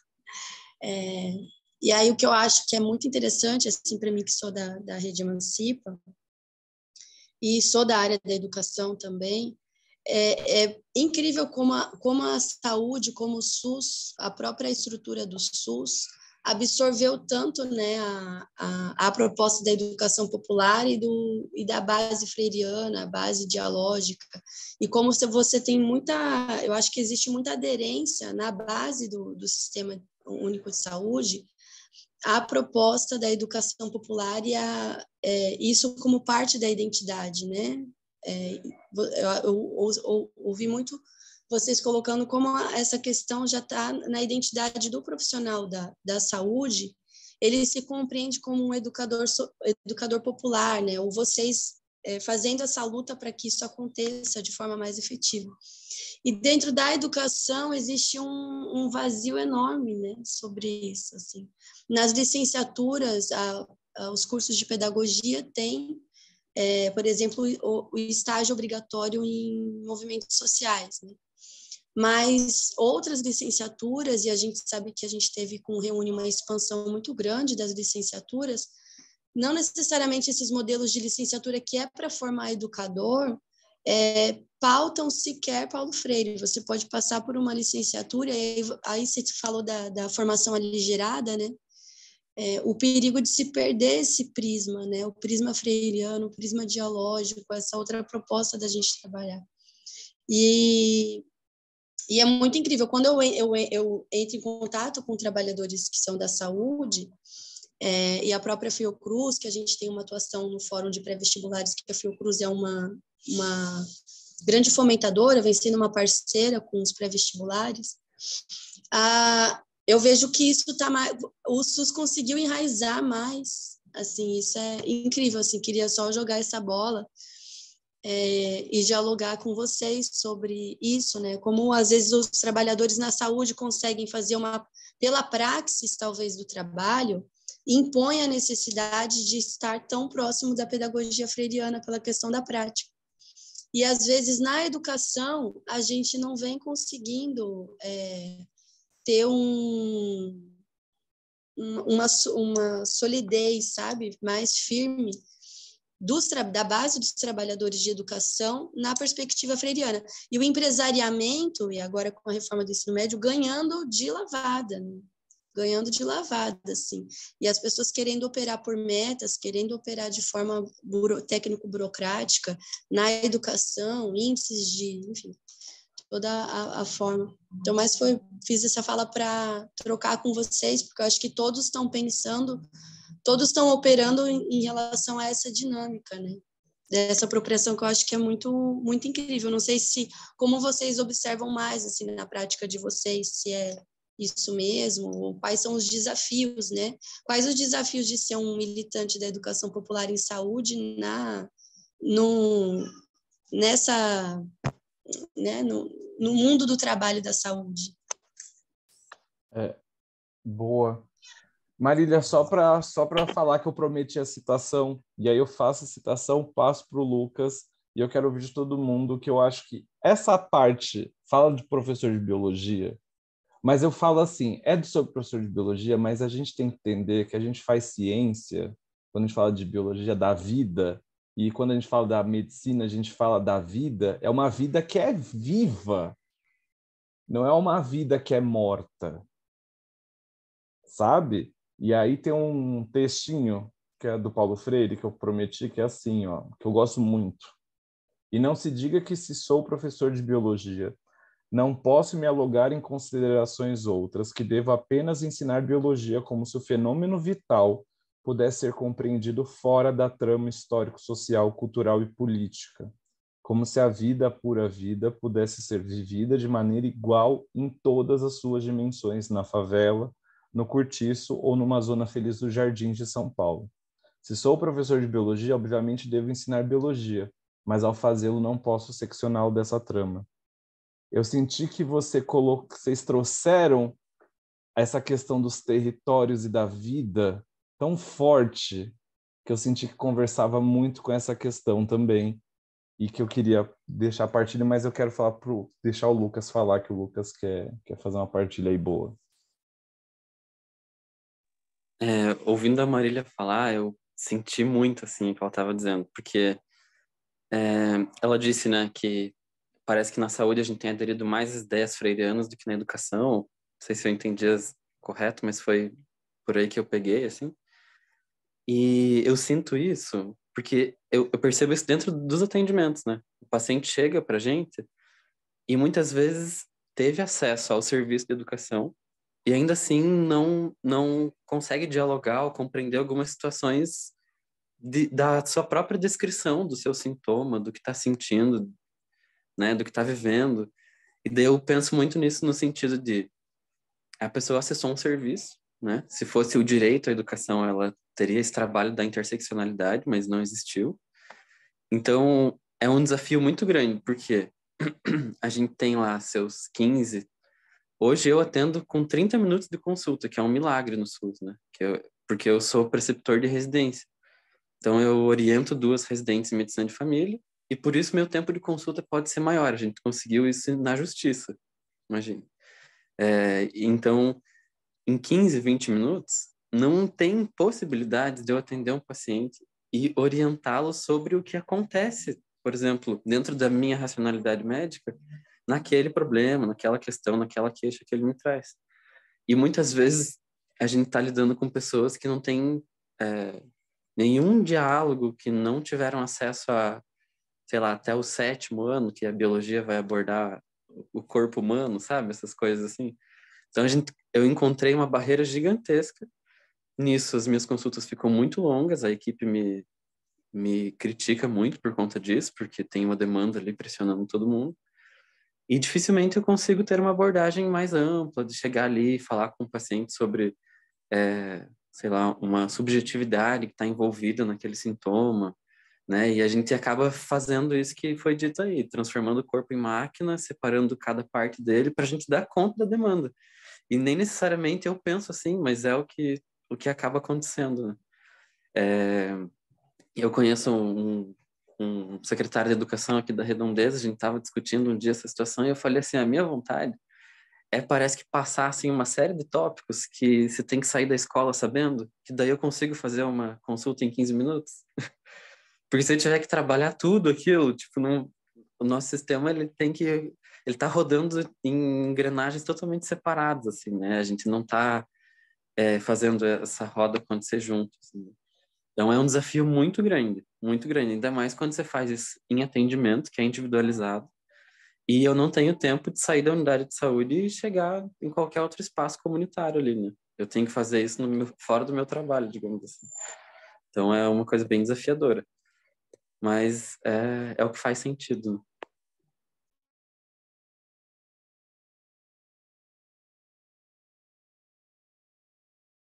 Alguém quer continuar? Eu acho que o Fernando levantou a mão. Tudo bem, boa tarde, posso já? Tá, primeiramente sou de Porto Alegre, é uma honra de estar participando aqui da conferência, né?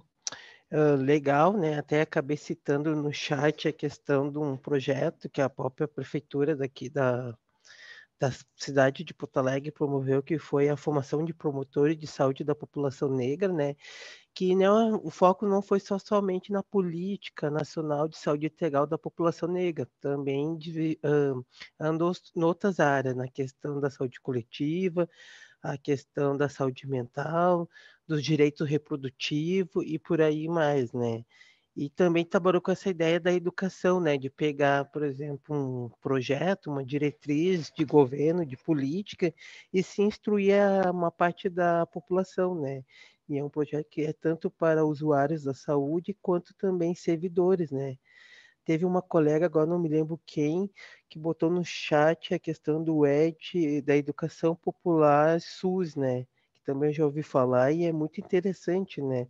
Porque não é somente a escola que deve trabalhar para a sociedade, várias coisas assim que eu acho que é importante de ter facilitadores, pessoas que pensem de forma de instruir a população para ser mais participativa na construção de sociedade, né? Porque se hoje em dia a gente está nesse resultado que a gente está vivendo aqui no Brasil, é graças infelizmente, a ignorância ter aumentado. Desculpa pelo meu termo, mas é o que eu posso resumir praticamente, né? E também eu cheguei a comentar no chat a questão do que o próximo ano vai ter a Conferência Nacional de Saúde pelo SUS, né? Então vai ter etapas municipais, etapas estaduais e a etapa nacional, né? Então fica um grande convite, uma orientação para todos que estão aqui nessa roda, seja médico, enfermeiro, usuário, estudante, a participarem e também levar essa ideia para quebrar esse paradigma. Era isso, boa tarde, obrigado pela oportunidade. Célia?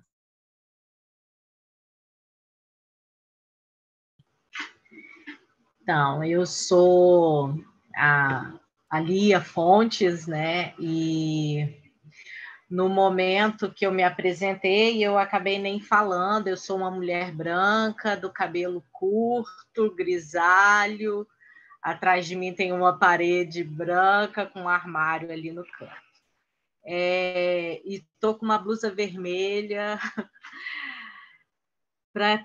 para entrar nesse clima e nesse ritmo de que a gente realmente precisa estar, como o João colocou, né? Uma saúde, uma vida viva. O quanto que nesse momento, ouvindo assim cada partilha de vocês, e fui me envolvendo, porque eu conheço algumas dessas experiências relatadas, e aí toca, né? Inclusive das cartas que Tainá trouxe lá no início, eu participei desse momento. E como foi interessante, né? Carminha está aí como a coautora, né, desse trabalho, e eu queria trazer como foi importante para mim poder participar daquele cuidado, porque as cartas da pandemia, para mim, foram esse cuidado sensível, né? Onde eu pude me expressar, ser escutada de alguma forma, acolhida e ter uma resposta.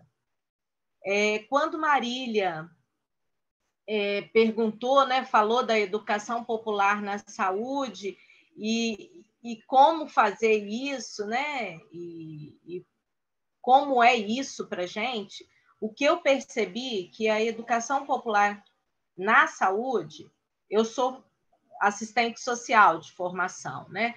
Então, na saúde, para mim, dá mais trabalho fazer educação popular, né, optar por essa estratégia. Quando o João, quando o Lucas, né, o João Lucas aí, estava citando a experiência dele como médico, que aí a equipe pressiona por conta do tempo da consulta, eu me reportei à minha experiência profissional num CAPS infantil, que aí eu queria ser a assistente social, talvez, que escutasse um pouco mais. E aí também era questionada, né, por conta dos atendimentos mais demorados.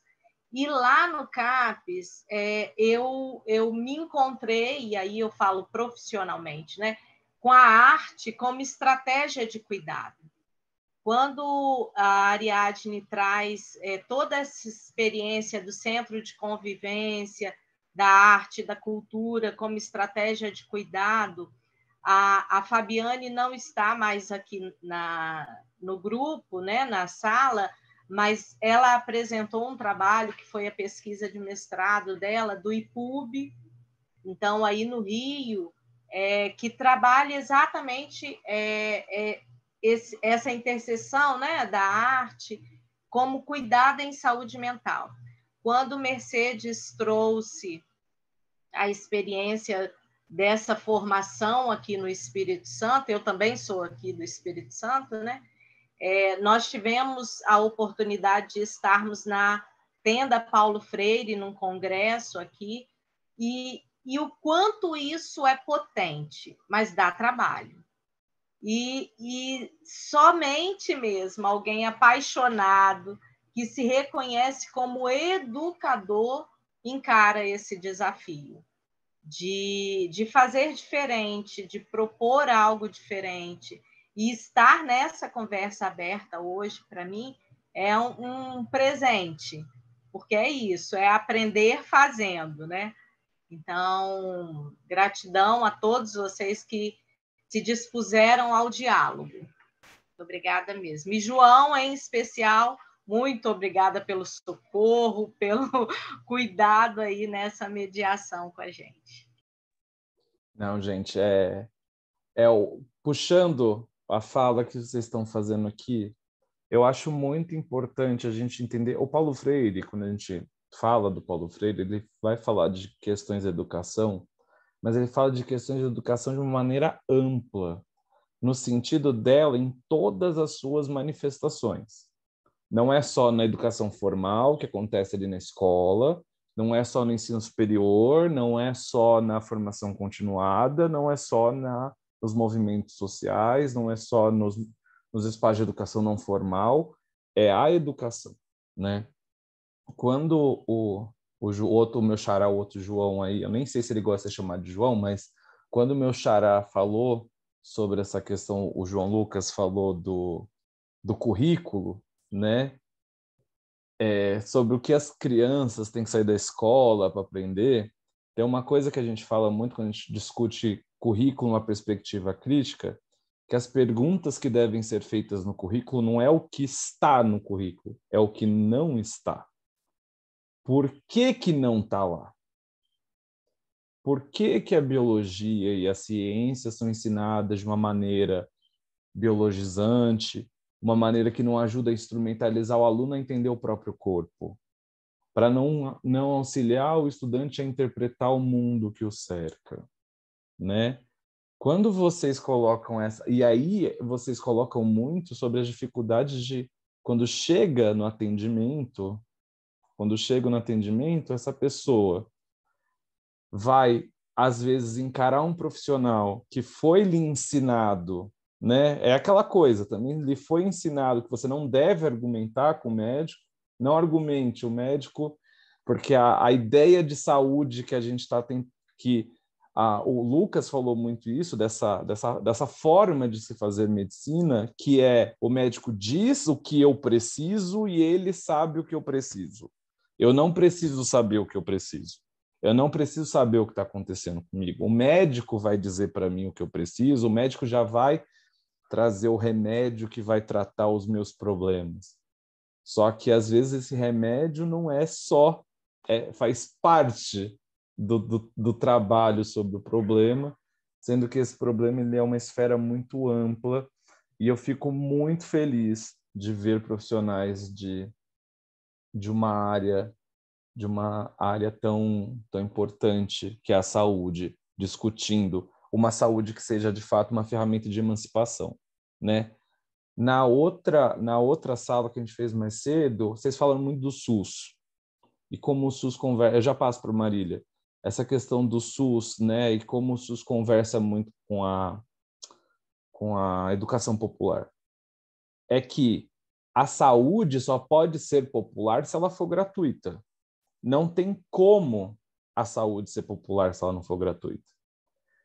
E aí, transferindo algumas reflexões da educação para a saúde, a gente tem diferenças entre a escola pública e a escola popular. Porque existe a diferença da escola financiada pelo dinheiro público e a escola que atende a população. E eu sinto que temos também a necessidade de fazer a discussão na saúde. Nós temos a diferença da saúde pública e da saúde popular.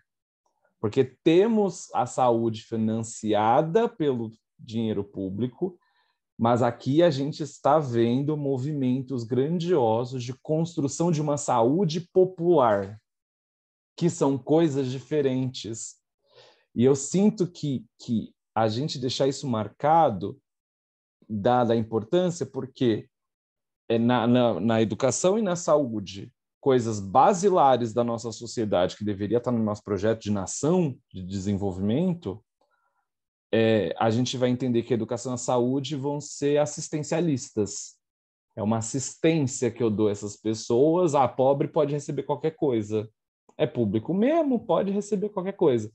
Sendo que não é isso, sendo que é uma questão de que as pessoas que não pagam com o próprio dinheiro da individualidade, pagam com o dinheiro do seu trabalho, do seu esforço pelo projeto de nação.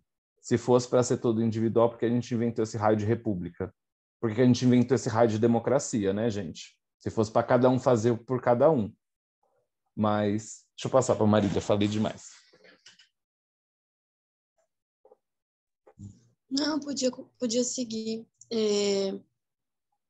Eu acho que, assim, essa questão, vou jogar também uma provocação aqui nos últimos 15 minutos, mas eu vejo também que isso acontece também dentro da educação, né? Tanto que tem a nova febre as metodologias ativas, né? Então, pode-se ficar, assim, se a educação popular é só uma questão de técnica, né? Se a educação popular é só uma questão sobre o como eu faço, com quem eu faço. E aí ele recorta isso da questão política, né? Da questão da atuação política, da conscientização política das pessoas que eu encontro e os vínculos, né? E essa travessia, ela é muito, eu acho que ela é o momento mais delicado, né? Eu acho, de quem se propõe ser educador popular, porque a gente parte de uma necessidade pragmática, que a pessoa está ali buscando uma coisa, né? No caso da saúde, ela está buscando acesso a um serviço da saúde, ou é uma necessidade médica concreta, enfim, tem uma questão ali colocada, uma necessidade, e a gente precisa produzir, a gente pretende, né, produzir um olhar questionador e produzir uma aliança política, né? E essa travessia do trabalho que eu acho que ela é a mais difícil de se fazer no pré-vestibular, por exemplo. O estudante vem e ele quer passar no vestibular. Só que isso não é mágica, não importa, e existe esse desejo autoritário, né? Às vezes eles querem que a gente seja autoritário, que a gente seja aquele professor de pré que diz, que manda, e aí quando a gente tenta colocar que não, a gente já coloca um desconforto, porque a gente ser dialógico na nossa sociedade promove já desconfortos. E a gente fazer essa travessia da necessidade que essa pessoa tem para a construção de uma aliança política. Isso não é fácil de ser construído, né? Eu acho que é o que a gente faz a gente se sentir, às vezes frustrado, às vezes é difícil, nem todas as batalhas a gente ganha. Muitas, acho que, né, muitas vezes a gente, inclusive, perde. Mas, se vocês quiserem comentar um pouco sobre como que é na saúde, não ficar só um metodologismo, sabe, do Paulo Freire. Então, porque a educação se faz e se fizer dessa forma. E até porque eu acho que eu ouvi de muitas falas a questão das condições de trabalho. A gente precisa mudar a forma como a gente faz para que as alianças sejam mais qualitativas, para que a gente possa mudar as condições de trabalho que a gente tem, porque em 10 minutos ninguém opera milagre. Então, assim, a gente está sempre exprimido, né? A gente está sempre exprimido tentando ampliar a roda dessa...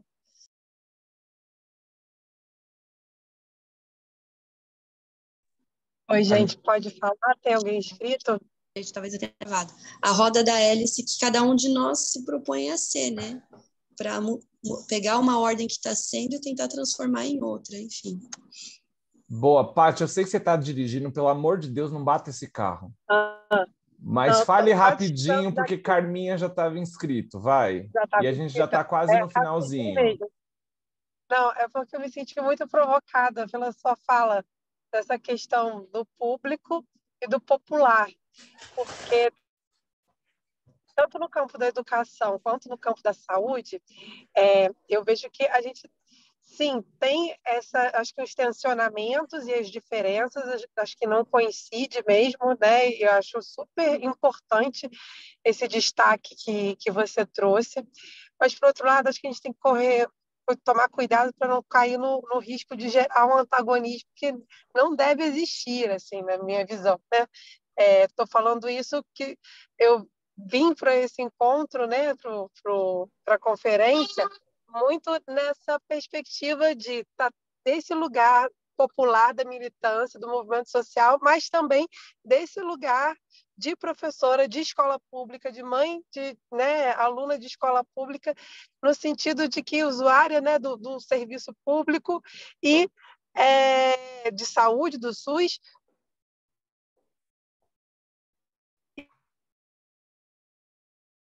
lugares nas instituições públicas, a gente chega de um outro lugar, sim, com o movimento popular que não está, digamos, dentro de um caráter institucional, que tem aí suas amarras, mas que a gente não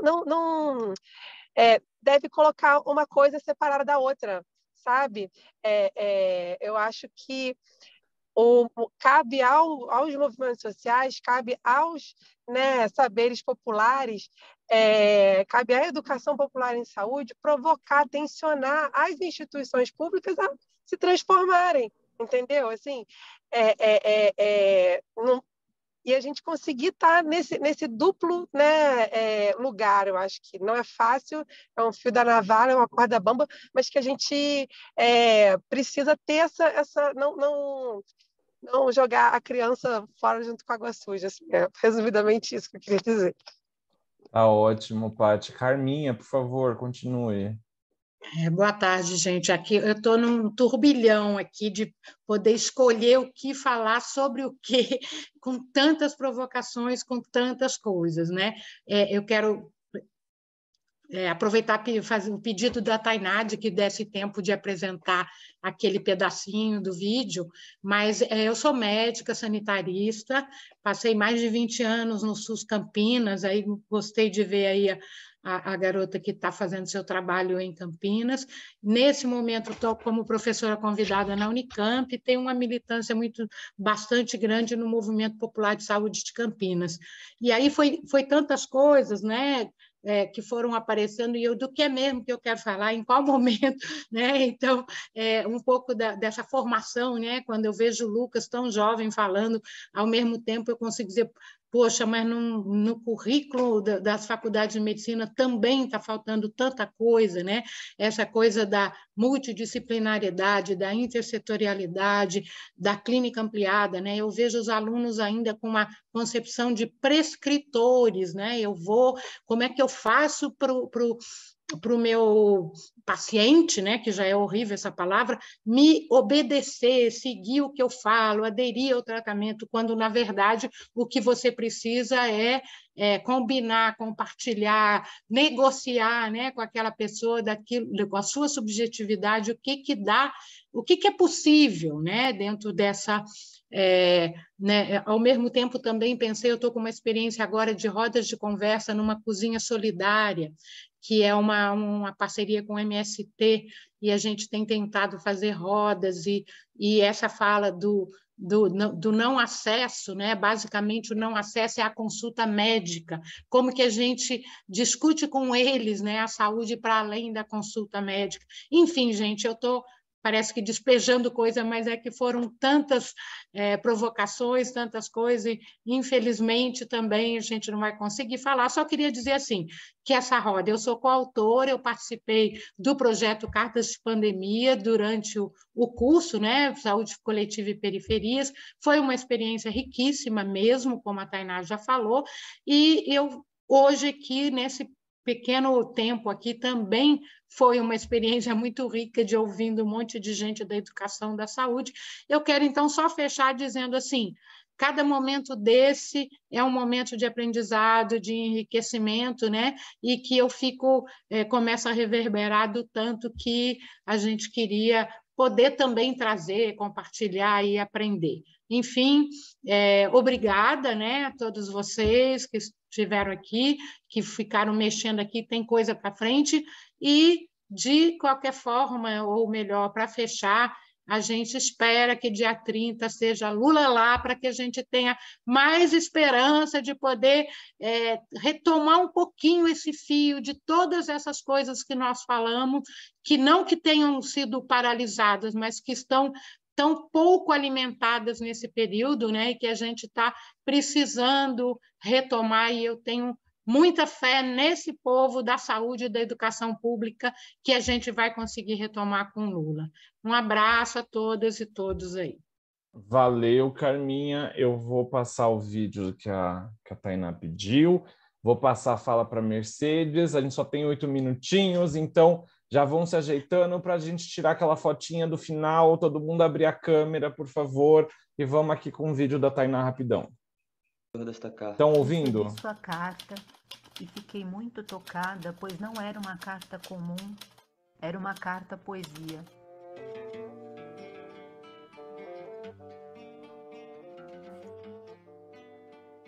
Eu sou morador da cidade de Horizonte, Ceará. Sou moradora de Mesquita, da Baixada Fluminense do Rio de Janeiro. Talvez eu seja sonhadora ou romântica. Sou professora, então sinto muita falta do encontro, do olhar nos olhos dos meus alunos, no dividir as histórias, no barulho da escola. Ainda tenho sequelas, ou seria sintomas, nem sei, mas sei que ainda não estou bem. Me pergunto o que será de junho agora.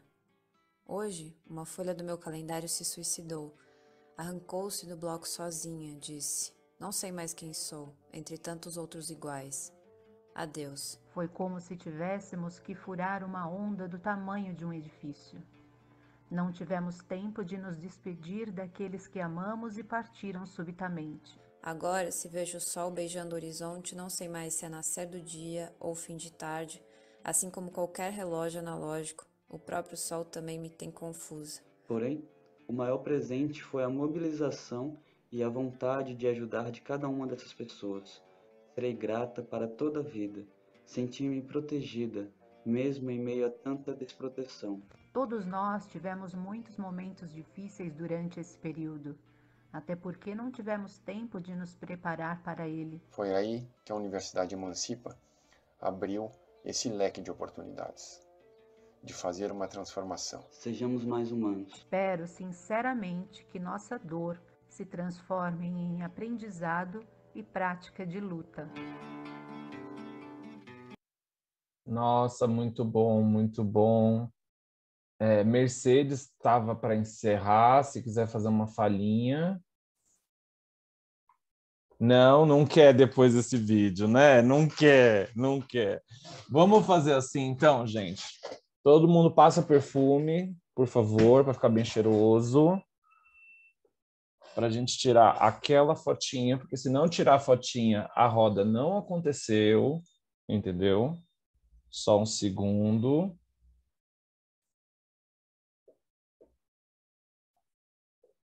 Foi uma. Só um minutinho, rapidinho, tá peraí. Bom.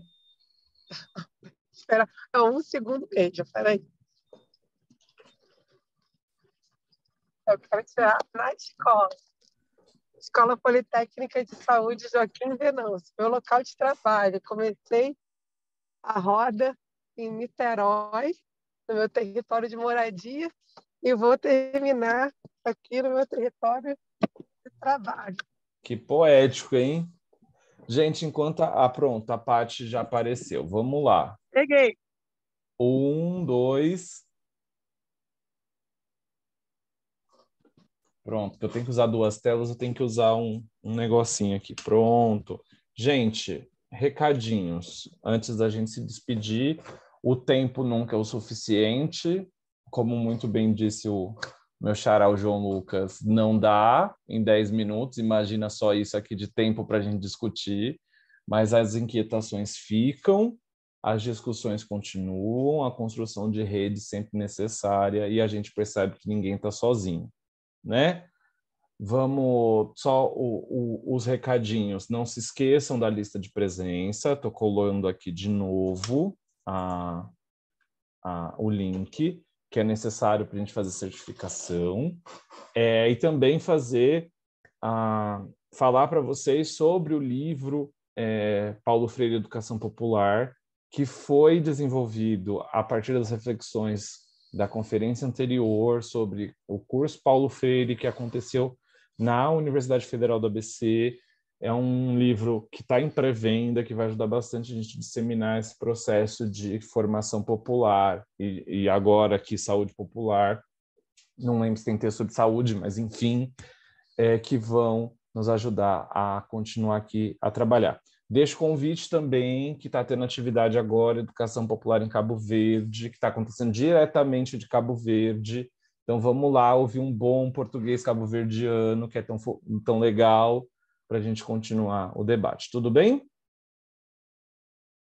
Gente, foi um prazer essa começo de manhã, final de manhã, começo de tarde com vocês, e continuamos aqui trabalhando e esperançando outras questões. Belezura?